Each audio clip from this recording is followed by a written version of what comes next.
I'm really grateful to be here today, and thank you so much for having me. It really is such an honor. I just had the privilege of doing the gallery walk, of seeing some of the incredible projects that you're all looking to implement within the communities that you're serving. And it's really so brilliant to see what's in the space, who's in the room, what you've put into the work.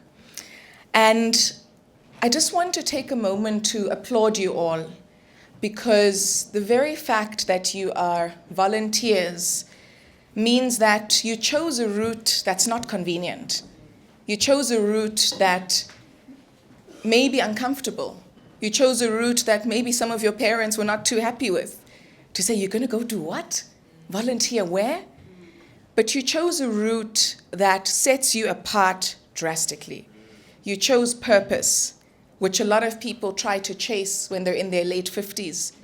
But you are looking at it early on. You chose to show up for communities that South Africa needs, not in theory, but in reality.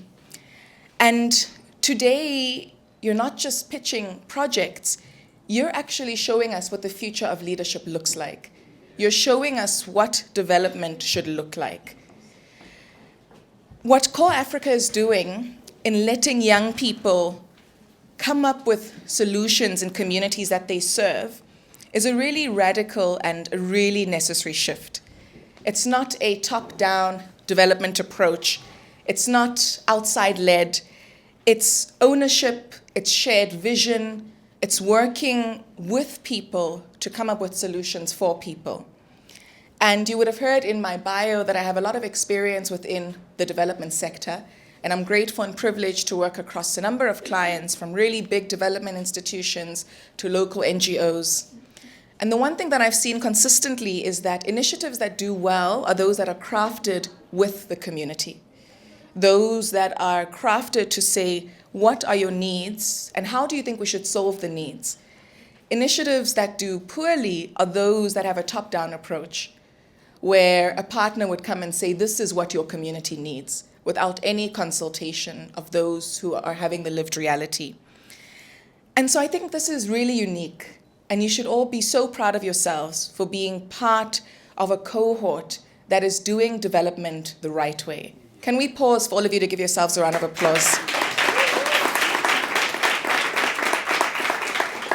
Now, when communities offer their time, their land, their buildings, their ideas, and when you bring observations, enhancing those ideas, your effort, your energy, that is the true power of partnership.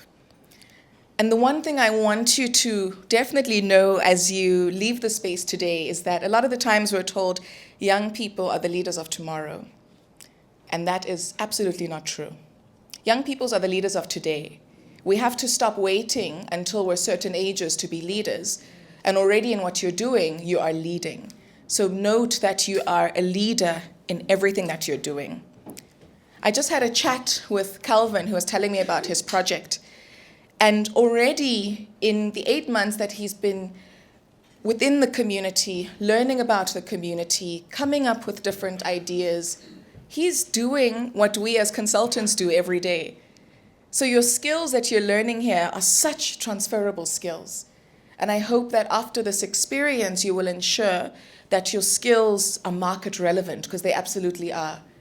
What you do, you're doing what we'd call a fancy word, a feasibility assessment, but it's exactly what you're doing within the community. When you have conversations with the community, people in corporate would call it stakeholder engagement. It's the exact same thing, and it's what you're doing. And so I hope that after this experience, you'll package those skills so that you can be market ready and relevant.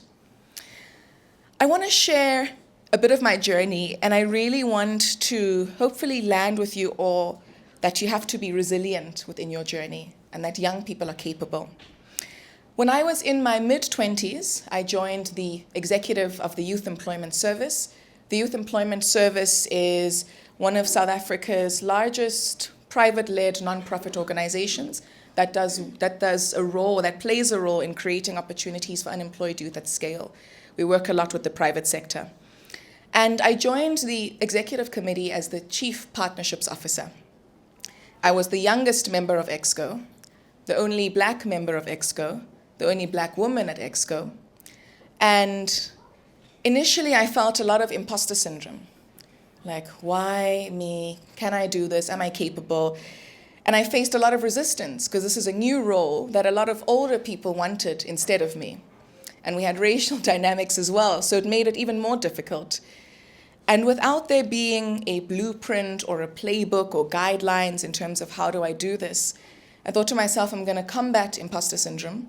I'm going to have to put on my big girl pants, and I'm going to just have to be resilient. And what that looked like was actually driving partnerships. To say a lot of the times we like to compete. And I hate competing because we all end up as losers. We have to look at how we can collaborate. We have to look at how we can partner. And this is across government, across private sector, across NGOs and civil society. And I was grateful because in driving this view that we don't compete, we built really good relationships.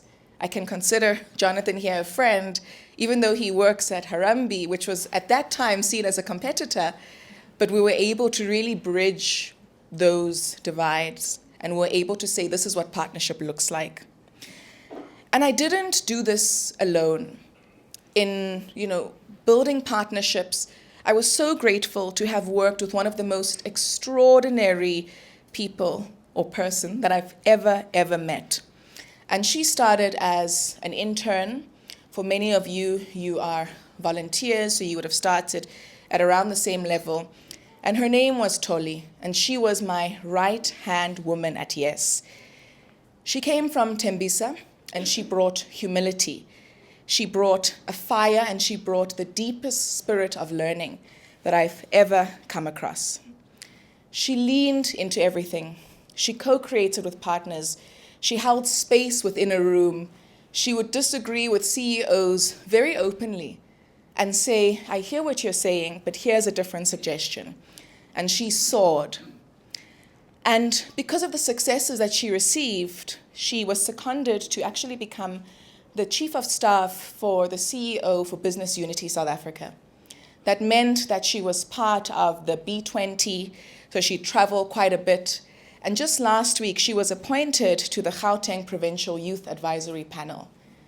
This is someone that started where you are as a volunteer or as an intern. And she did all of this by 31. And yes, she went through challenges, external and internal. There were so many times when she wanted to quit, but she didn't. She stayed the course. She went through imposter syndrome. One of our last texts, she was saying, I don't know why you believe in me so much. And I was like, but you have to believe in yourself. You are so capable. And Ntuli is proof of what happens when you bet on young people. Ntuli is proof that young people are absolutely capable. Unfortunately, she passed away this Monday. And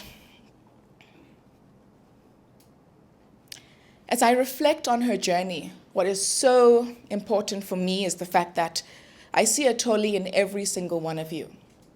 The very fact that you are working alongside communities, you are driving change.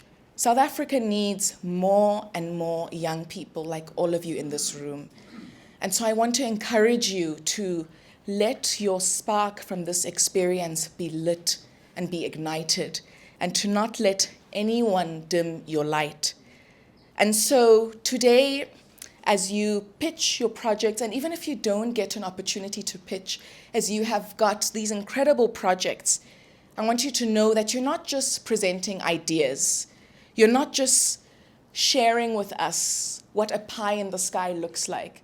You are actively modeling what development should look like. You are teaching us as development practitioners the right way to go about implementing change. If we want to combat the various issues we see in our world, we can't do it with top-down approaches. It has to be community-led. You're showing us the power of community-led change and transformation. And you're reminding us of what authentic and inclusive leadership looks like. And in my journey, and sometimes my husband laughs at me, he's like, you sound so old when you say in my journey. I'm 30, but in my experience, the one thing I've learned as a young person that is navigating this world, that is navigating complexities, is that one, you belong in every room. Do not let anyone tell you that the door is closed to you. And you can't wait to be invited into the room. You can't wait for a seat at the table. You must somewhere bring your own chair, because that is how you're going to be included in spaces. Partnership is power.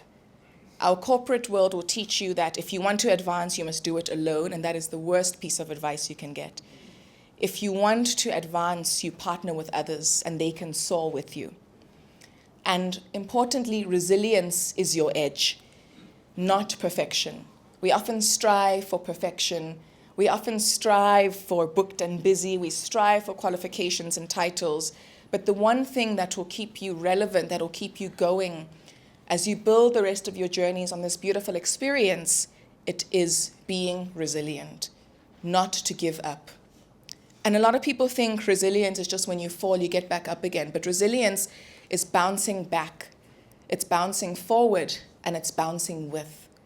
So how are you doing all three of those when you encounter challenges on your journey? So what I love about CorpsAfrica is that in a world that's obsessed with titles and with timelines, CorpsAfrica is investing in something so much deeper, and that is in character, that is in courage, and that is in community. So my biggest hope for all of you is that as you implement your projects, represent your community, honor your story, and carry forward the commitment that you've made. And this is not just for your own growth, it's for people from the communities that you come from that can be inspired by your journey. It's for the other Ntulis that are waiting for an opportunity like this so that they can also soar. And I just want to end off by saying, thank you all. We see you, we appreciate you, and we really believe in what you're doing. May you give yourselves a big round of applause.